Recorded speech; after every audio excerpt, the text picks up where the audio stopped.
All right, welcome back to another episode of Science with Surbeck. In today's episode, what we are doing is we're balancing chemical equations, and then we're going to go from word equations, writing the chemical compounds, and then balancing those chemical equations. So the whole objective today is to be able to understand why we balance equations, how to balance equations, and to go start to finish from given the names of compounds to actually balancing. And so what I want you to be able to concentrate on is how exactly the process of balancing works. So let's go through this particular process. Now, I would suggest to use a pencil because we will have to erase occasionally from time to time. So before we even jump into balancing chemical equations, the whole objective or the reason why we balance a chemical equation is to demonstrate the law of conservation of mass and matter. So what we're saying is that even though elements and compounds interact with each other and go through the process we know as a chemical reaction, we're not gaining any parts or not losing any parts. And what that means for an equation is we're not gaining certain amount of atoms or certain amount of elements. We're showing in a balanced chemical equations that each side is equal, and we abide by that law of conservation of mass and matter. So we'll start out here with number 1, and over here these dash marks here are the coefficients. Now below the coefficients for each compound, you'll see the subscripts. Those little numbers to the right, once we have them set, we cannot adjust those numbers. We can only adjust the numbers out in front. So how we start is just pick one of the elements on the reactant side. So I'm going to start here with our C for carbon. I see here that there is only one, and I go over to the other side of the equation, and I see also that there's only one. So right now, the carbons are balanced. I move over to hydrogen. Over here, I have a 4 by hydrogen. That means I have 4 hydrogens on my left, and on the right, I only have 2. So I have to place a number out in front that multiplies by this coefficient here to make this equal to 4. And so to do that, something times 2 to get to 4 is 2. And so when I put a 2, I now have 2 times 2, 4 hydrogens, and I can move on to my oxygens. So my oxygens here. Over here on the left, I have 2. And over here on the right, we have to be really careful because oxygen is split into 2 different places. Over here on the right, I have 2 from here plus 2 times 1, so another 2. So 2 plus 2. So on the right, overall, I have 4 total oxygens. Again, to make 4 total oxygens, I have to think, what times 2 would get me 4? Well, the answer again is 2. Now, what this has done is it's balanced the chemical equation, and you can always go back and double check how many of each type of element that you have. But this shows, hey, we didn't gain any of these atoms or elements going to and from the final finishing product there in our chemical reaction. All right, so we'll move down here. Now, on this one here, we have sodium ion with a chloride ion. And the plus and minuses here don't mean anything. All we have to go through is balance it. So we have Na. We look for that little number. There is no number, so we assume that we just have one of those. So we have 1 Na. Over here, we do the same thing. We look for that little number. Again, no number, so we have 1 Na. So because we have 1 Na on the left and 1 Na on the right, our sodiums are balanced. Now we move down to chloride. We have 1 Cl because, again, no number, we can assume 1, and we have 1 Cl here. So this problem right here, this equation is already balanced. Now, notice something here. Because I only needed a coefficient of 1, I do not place those numbers. So you can literally just have blank numbers out in front, and that represents 1. Okay, moving down here to number 3. We have aluminum. Again, we look to the bottom right. We do not see a number, so we have 1 aluminum. Over here on the left, underneath to the bottom right of aluminum, we have 2. And so to get 2 over here on the left, again, think what times 1 would get me 2, and that would be 2. Now we move to our oxygens. We have 2 oxygens on our left, and then on our right, we have 3. So this right here, whenever you run into a scenario where one side has 2 and one side has 3, most often they're going to meet up at 6. So we have to think to ourselves, okay, I'm trying to get 6 total oxygens, so what times 2 equals 6? And that is 3 times 2. And then over here, what times 3 equals 6? And that is 2. Now, and this is why I said use pencil, because by putting that 2 out in front, I balanced my oxygens, but now look what I've done to my aluminums. I now have 2 times 2, so a total of 4, and so I can no longer have this 2 out in front on the left-hand side. So I'm going to erase it, and I need 4. So again, think what times 1 equals 4? Well, 4 times 1 equals 4. All right, so we are moving on here. This problem here, it actually should not have this plus sign. I think it was a mistake when I wrote it. But we have nitrogen N2 with hydrogen reacting to make ammonia. And so, again, how many N's do I have? Well, I have 2 on my left. On my right, I have 1. So I got to make this a 2. So I make this a 2. Then I go to my hydrogens. Hydrogens on the left, I have 2. On the right, be careful here, I have 2 times 3, so a total of 6. So I got to think to myself, what times 2 equals 6? And that is 3. Again, now this problem is balanced. It shows that I did not gain any elements or atoms when the reaction happened. All right, so moving on here, carbon monoxide with hydrogen react to produce our C8H18 and then our H2O. So again, I always like to start with my carbons. So over here on the left, I have 1. Over here on the right, I have 8. I have to make this thing on the left an 8. So what times 1 equals 8? 8 times 1 equals 8. Now I move over and I get to my oxygens. And here's what I'll tell you about oxygens. Typically, we leave them to the end. But I'm just going to show you here. We're going to do it right now just to show you what the problem sometimes we occur with oxygen. So oxygens, I have 8 times 1, which is 8. And over here, I only have 1, so I need to make it 8. So I put an 8 out in front. Now I can move to my hydrogens. So my hydrogens here, I have 2. And then over here, we have to be careful. And if you can't see that, that is H18.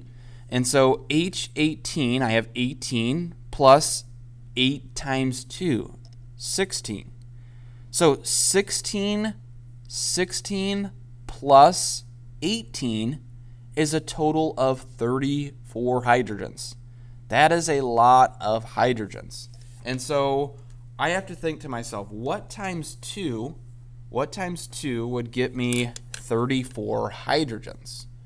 Well, you can do this on your calculator. I realize we're getting some bigger numbers, but that means I need 17 as my coefficient. So I mean 17 times 2, that gets me those 34 hydrogens. Again, with these types of problems where you have carbon, oxygen, and hydrogen, you're going to see some pretty large coefficients.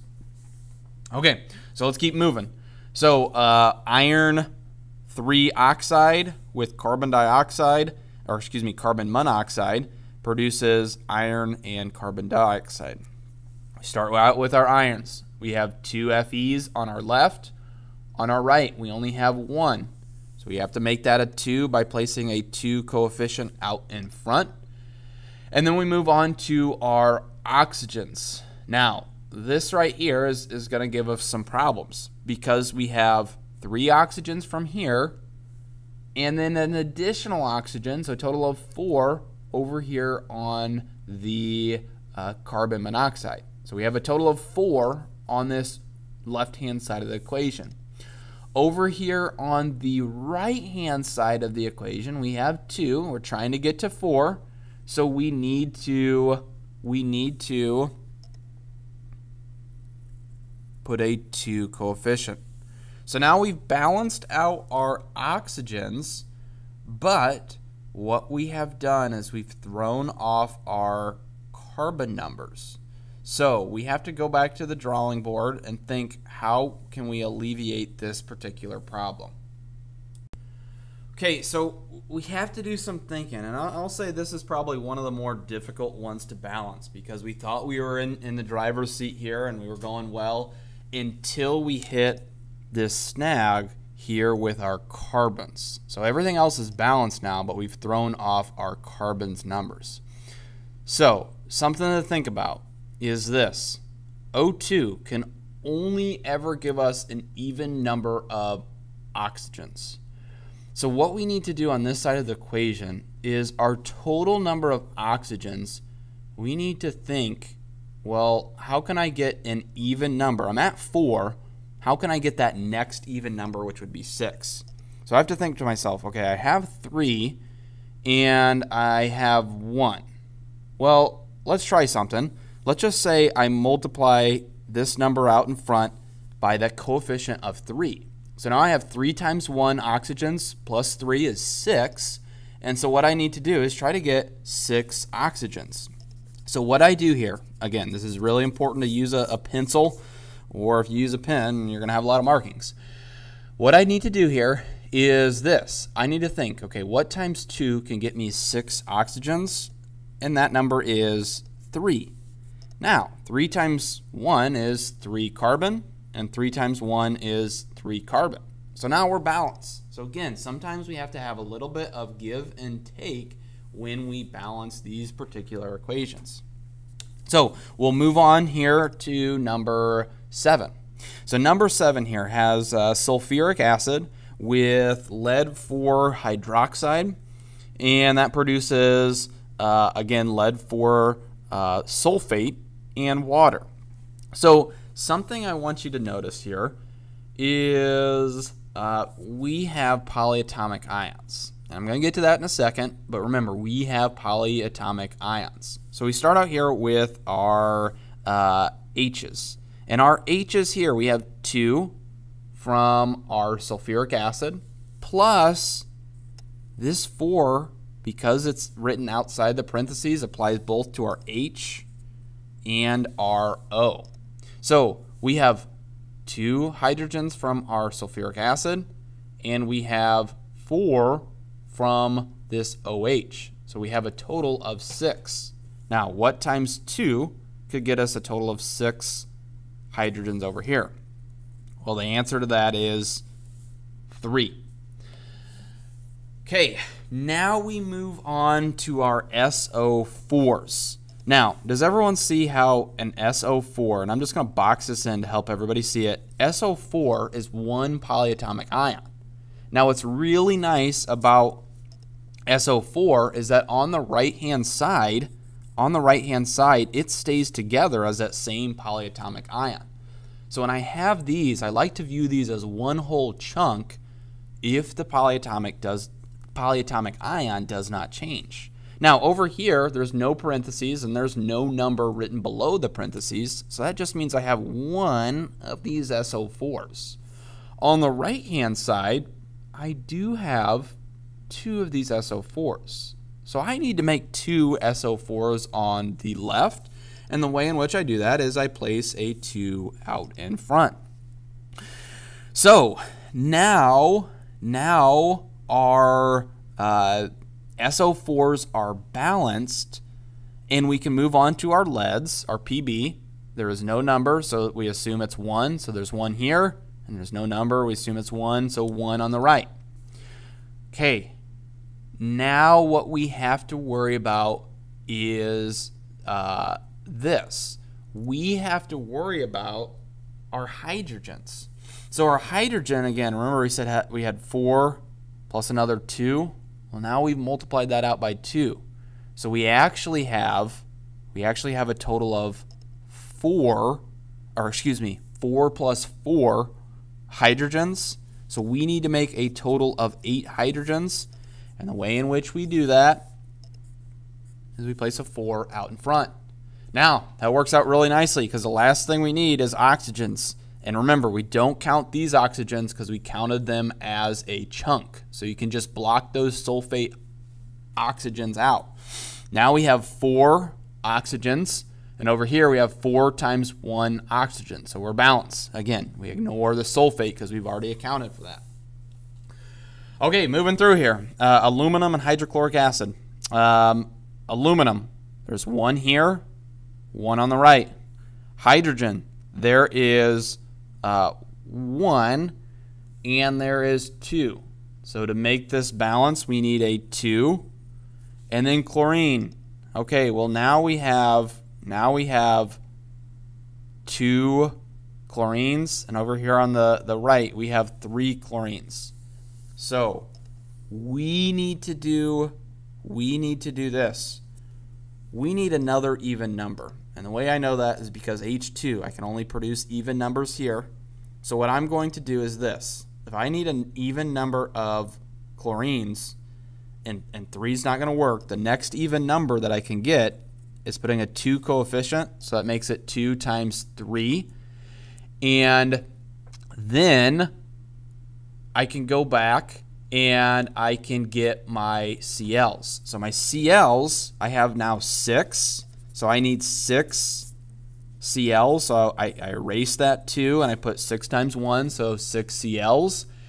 And now I need 6 hydrogens. So to get 6 hydrogens, I put a 3 out in front.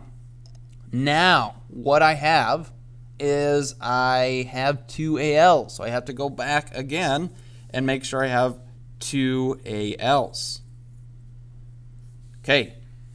Now, there's a lot of back and forth, give and take on that one, and that's okay. That's all part of balancing chemical equations. Okay, so now what I have here is another a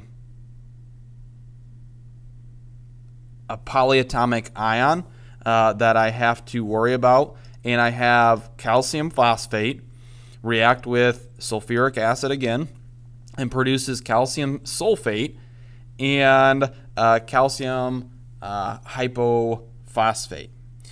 Okay, so for this one here, we start out with our CAs. I have 3 on the left. Over here on the right, I only have 1. So I put a 3 coefficient. Then what I have here is this. Our PO4s. I'm going to box it in again because they're polyatomic ions. And look, they stay the same on the left and right hand side of the equation. And I can only do this if they're all chunked together. Now, over here on the left, I have 2 of them because there's parentheses. And over here on the right, I have 2 of them because there is parentheses. So, I continue to move on here. And I can tell you that I have already made a mistake. And that's no big deal. But my mistake was this. Remember I had 3 calciums on the left, and I said, hey, 3 calciums. Well, I did not account for our other calciums on the other side. So what I'm going to do, I'm going to erase my 3. Again, that was a mistake, and that happens with balancing equations. And I'm going to go back to the drawing board here. I'm going to leave calciums to the end because they are split apart, and that's going to give me some difficulties here. And so I'm going to move on to my H's because we already said PO4s are balanced. And now our H's. Over here on the left, I have 2 from that subscript here. And then over here on the right, I have 2 times that subscript of 2. So I have 4. So I need to make 4 over here on the left in terms of hydrogen. So I'm going to put 2. So I have 2 times 2, which is 4. And now, does everyone see here? I have a chunk of SO4. I have that polyatomic ion on both sides of the equation. So on this side here, we have 2 times all of this SO4. So I have 2 what they call sulfate ions. On the right now I only have 1, but I need 2. So I'm going to place a 2 there. Now, and here's the thing I should have seen, but it's okay. It's a good learning point here. I had 3 calciums. Over here on the left, I have 2 times 1 plus another calcium. There's no subscript, so there's a total of 3 calciums. Now, just to double check everything, to make sure I have it, I had 4 hydrogens, and on the right I have 4 hydrogens. On the left I have 2 PO4s, and I have 2 PO4s. So right there, that is balanced. Again, kind of a weirdism because calcium splits into both of those product compounds. All right, so last one here on this side, and then we'll get the other sheet and do a few problems start to finish, naming all the way to balancing. So here we have phosphoric acid combines with hydrochloric acid to produce phosphorus pentachloride and water. So we start out here with our hydrogens. Our hydrogens here, we have H3, so 3 plus another 1, so a total of 4. Over here we need to make 4. So we make a 2 times 2, total of 4. Over here on the right, we have 1 phosphorus. Over here on the right this time, we have 1 phosphorus. So our phosphorus are balanced. Now, our oxygens. Our oxygens, we actually have 4 oxygens, and over here we have 2. And what I'm going to do, this is going to give us some trouble, so I'm going to go ahead and skip oxygens for right now. And I'm going to move on to Cls. Over here on the left, we have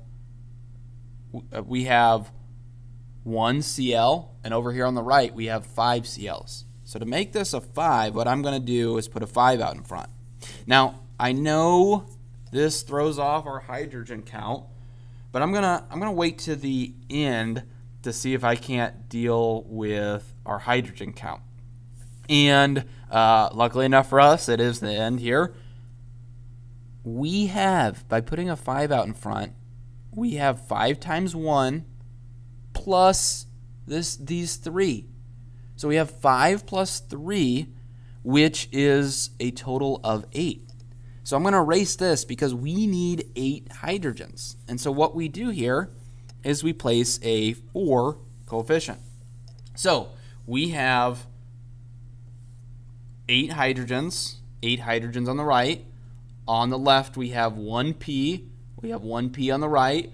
On the left, we have a total of 4 oxygens. On the right, we have a total of 4 oxygens. So that is how we balance that particular chemical equation.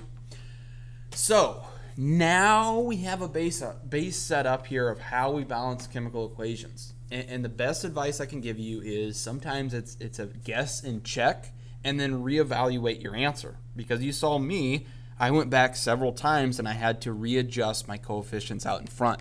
So it's not always a straightforward follow these steps and by the end you get to the answer. You have to go back and double check and make sure that answer is correct. All right, so the last part of these notes or this worksheet here, we are going to go start to finish and write out the compound name or element names, and then we are going to balance those equations. So I'm going to go out to the side here and get my next sheet of paper. Okay, so this is putting almost 3 to 4 of these review assignments all back together into one particular problem. So we'll go through a couple examples here and we're going start to finish. Now, I will say here, I'm probably going to use the margins and space up top to be able to write the particular compounds and element names here. So we start out here with number 11. It says aluminum in hydrochloric acid react to form aluminum chloride and hydrogen gas. So we start out here and we have aluminum.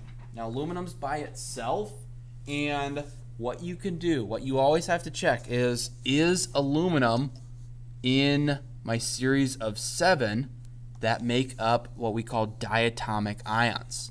And again, just highlighting here with my finger, there is those 6 plus hydrogens. If those are by themselves, they have to be not just written by themselves, but diatomic, so H2, not just H.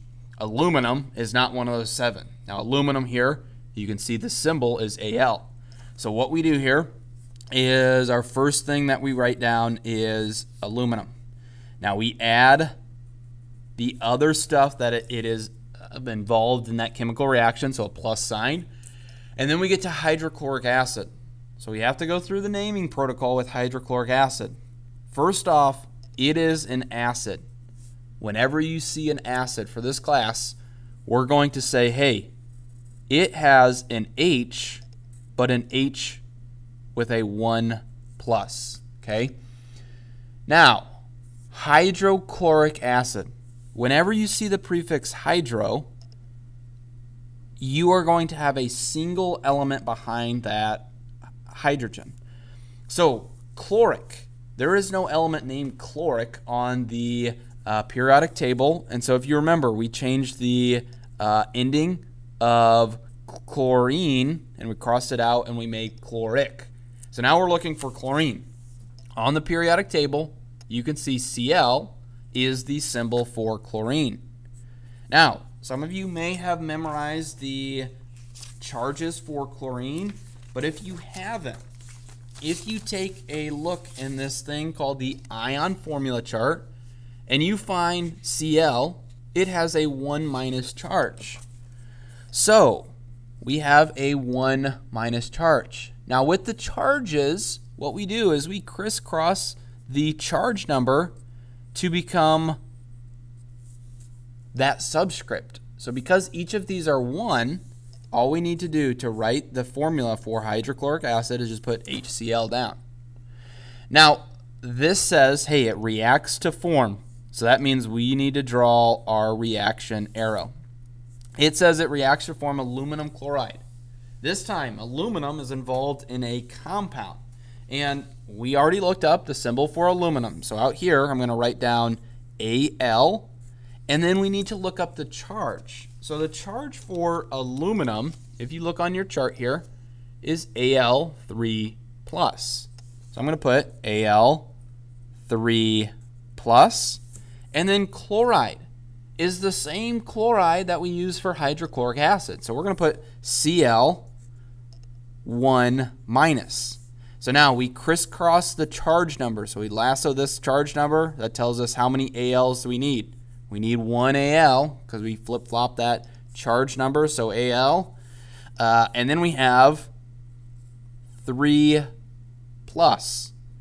3 plus, remember, that number becomes the subscript. So that means we need 3 Cls. So aluminum chloride has that formula AlCl3. And then we have, I've scribbled all over it, it says and, so that means we draw a plus sign, hydrogen gas. So hydrogen gas, again, if something is by itself, we always check, hey, is it one of those 7 diatomic? And hydrogen, plus these other 6 here, is diatomic. So yes, if you see hydrogen and it's just by itself, not in a compound, it has to be H2, not just H. So we have the basic setup for our particular equation, and we can go through this process here. So over here on the left, we have 1 Al. Over here on the right, we have 1 Al. So our aluminums are balanced. Our hydrogens, right here we have 1, and over here we have 2. So we need to make this a 2. And then our Cls, now we have 2 Cls and 3 Cls. So we, because of H2, are going to need to get to an even number. So the next even number for chlorines is to multiply that out by 2. So what I'm going to do is I'm going to put 2 times 3 to get us an even number of chlorines. That means we have 6. We now need 6 chlorines. So we have to put a 6 out in front. And so we have 6 Cl's. We have 6 H's. So to get to 6 H's, we need to put a 3 coefficient out in front. Now, last thing that we have to do is our Als. We need 2 Als. So we put a 2 out in front. Now, notice, and I should have mentioned this, but notice how once I set my chemical compounds, I did not change any of those subscripts. The only thing that you can do when you balance chemical equations is change those coefficients. So let's go ahead, let's practice another one. We have calcium hydroxide and phosphoric acid react to form calcium phosphate and water. So calcium hydroxide, I'm going to write this over here. Calcium, it is an element, and if we find calcium here on the periodic table, the symbol is Ca, and it is going to have a charge, okay? Whoop. It is going to have a charge. So you may have memorized it all right, but just so everyone's clear, calcium has a 2+ charge. So calcium has a 2+ charge. And then hydroxide. I will tell you, you're not going to find hydroxide on the periodic table. That's because it is polyatomic. So hydroxide has a symbol or a formula of OH with a 1- charge. So we have OH with a 1- charge. Now, when we write the formula, again, the charge number swoops over to become the other atom's subscript. So right now we have calcium. We only need 1 of those. And then it says here we need 2 hydroxides. Now, because hydroxide is a polyatomic ion and we need more than 1, we have to put it in parentheses. So the formula for calcium hydroxide becomes CaOH2. Now, phosphoric acid. Again, acid indicates we have to have H with a 1+ charge. Okay? Now, phosphoric acid, we look out in front, no hydro prefix. So that means we are looking for a polyatomic ion. Now, what polyatomic ion? Remember our naming rules. Our 8s change to X. So this right here was phosphate. So we're looking here on the chart for something that says phosphate. Oh, and right there it is, phosphate. The symbol for that is PO4 with a 3- charge. So PO4 with a 3- charge. Again, take that charge number. That becomes the subscript for the other atom. So that means we need H3, and then we only need 1 PO4. And because we only need 1 PO4, we don't need a set of parentheses. We just write down PO4. Now it says it reacts to form, so that says, hey, draw that arrow. And it reacts to form calcium phosphate. So calcium phosphate, I'm going to write over here on the right-hand margin. Calcium phosphate is Ca2+. The charge did not change. Phosphate is still PO4 with a 3- charge.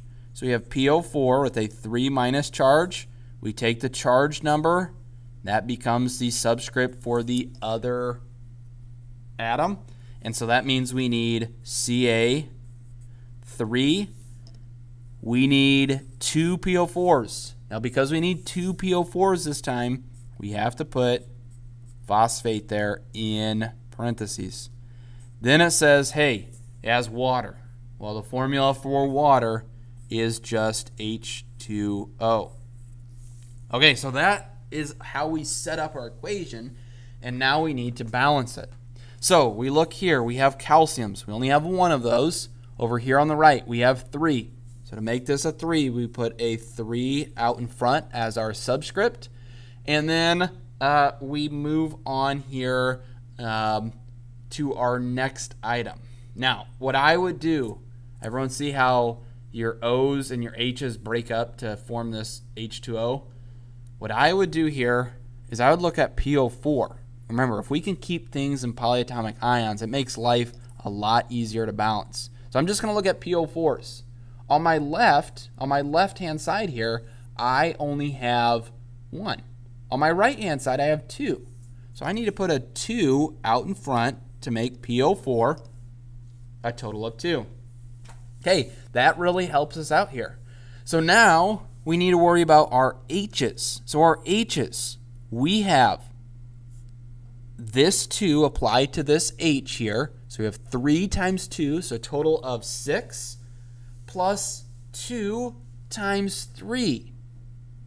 Another 6. So 6 plus 6 equals 12. We need to get 12 H's, so we put a 6 out in front. Now come our oxygens. And remember, we already counted PO4, so ignore those PO4 oxygens. So what we have here is we have 3 times 2. That 2 also applies to this O, so 6. Over here we have 6 times 1, total of 6. So right there, that is our balanced chemical equation between calcium hydroxide and phosphoric acid. Again, notice how once I set my compounds, once I set the formulas, I did not change those subscripts. The only number I can change is out in front here. Okay, so last problem here is copper and sulfuric acid react to form copper 2 sulfate and water and sulfur dioxide. We have 3 products there. So copper is an individual element. And again, always check if it's one of those 7 that I've been highlighting, because that is called diatomic. It does not fall in that category. And so we can just write down for copper, we can just say, hey, copper. Then it reacts with sulfuric acid. Again, acid, what you should think in your mind, acid is H1 plus. Now, sulfuric, remember, no hydro prefix, so it's not going to be on the periodic table. This was sulfate, so we need to look on our ion formula chart for sulfate. And we find sulfate, if you're looking for it, sulfate is SO4 2 minus. So this becomes SO4 2 minus. Again, take that charge number, just the charge number, swoop it over for our other atoms subscript. So this becomes H2. And then we only need 1 SO4. So because we only need 1 SO4, we write down SO4. Then it says reacts to form. So that's another way to saying, hey, draw that arrow. Then we have copper 2 sulfate. Okay. Now copper 2, we already know the symbol is Cu. And this 2 tells us, hey, that's the charge. So it becomes 2 plus. Now sulfate is the same sulfate that we had just above. So it becomes SO4 2 minus. And then we have this. We need 2 coppers. And I'm going to write this below and show you why. 2 coppers and 2 sulfates. So we have SO4 because we need 2 of them. It's in parentheses. Now notice these subscripts, 2 and 2. We can reduce and simplify, and so all of these become 1. So when we write this, we have copper and then SO4. And because we only need 1, we eliminate those parentheses. And then it says, hey, it also forms water, so plus H2O, and also it forms sulfur dioxide. Now, our covalent compounds here, we have to go through that naming protocol. So sulfur has the symbol of S. Now we don't need to worry about charges because we see we have prefixes. Now the number of sulfurs, typically what we'll have out in front here is a prefix. But if there's no prefix on that first element, we assume that there is only 1. Now dioxide, okay, well, you're not going to find dioxide on the periodic table, but oxide is also another name for oxygen, and then di. The prefix di means 2. Okay, so sulfur dioxide in our formula here is going to be SO2. So again, we've set it up. We can no longer change those subscripts. We have to change those values with our coefficients. So on this, what we have here, we go through this. We have copper. We have 1 copper on the left, 1 copper on the right. So we're good there. Our H's, we have 2 H's on the left, 2 H's on the right. So we're good there. And then SO4s, we can't chunk this all together. And the reason for this is because, look, sulfur and sulfate split apart. So we have to be aware of that. We can't do it this time. So we got to count each sulfur individually. Over here on the left, we have 1. Over here on the right, we have 1 plus this additional 1. So we have 2. So we got to make 2 sulfurs. So let's put a 2 out in front here. And then we get to our oxygens. And we got to be very, very careful with our oxygens. Right now, we have 2 times 4, which is a total of 8 on this left-hand side. Now, on our right-hand side, I'm going to cover this up. We have 4 from SO4. Then we have another one. So 4 plus 1 is 5, plus another 2. So 5 plus 7 is, 5 plus 2 is 7. And then we go back here. We need 2 times 2, a total of 4 hydrogen. So what we can do is place a 2 out in front. Now, we still needed 8 oxygens. We have 4 plus 2 times 1 is 6, plus another 2 is 8. So right here, that is balanced. And again, I want you to notice that we did not change those little numbers or those subscripts. All we can change is those coefficients. All right, so I hope this makes balancing chemical equations a little bit clearer for you. Hopefully you understand and gain some practice with this. And as always, I hope you have enjoyed this episode of Science with Surback. And if you haven't already, subscribe.